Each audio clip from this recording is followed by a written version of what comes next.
নতুন পর্বতে দেখতে পাওয়া যায় স্নেহার বাবা আজ অন্নপূর্ণাদের হোটেলের বাইরে দাঁড়িয়ে এদিক ওদিক দেখতে থাকে। আর মদের দোকান দেখে তো সে অবাক হয়ে যায়, আর তার শালাকে বলে ওঠে, আর কোনো জায়গা পেলে না মদের ব্যবসা শুরু করার?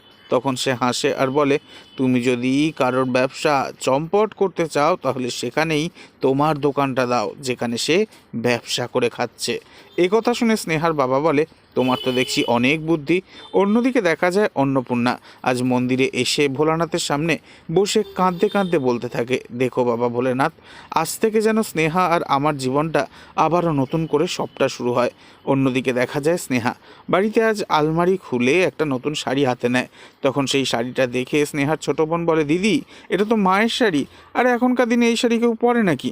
তখন স্নেহা এরপর সেই শাড়িটাকেই পরে, আর স্নেহাকে দেখে তো অবাক হয়ে যায় স্নেহার দিদি। সে হাসে আর বলে, তোকে তো একেবারে পুরো মায়ের মতন লাগছে রে বোন। তবে কি এভাবেই স্নেহা সমস্ত স্বপ্ন পূরণ করবে, নাকি মায়ের হোটেলের ব্যবসাকেও আবারও পুনরায় দাঁড় করাবে সে? কিভাবে একদিন স্নেহার বাবা তিন বোনকে আপন করে নেবে? আপনারা কারা কারা চান এমনটা খুব তাড়াতাড়ি হোক, অবশ্যই কমেন্টে জানাবেন। আর নেক্সট আপডেটের জন্য সাবস্ক্রাইব করতে ভুলবেন না যেন। ধন্যবাদ।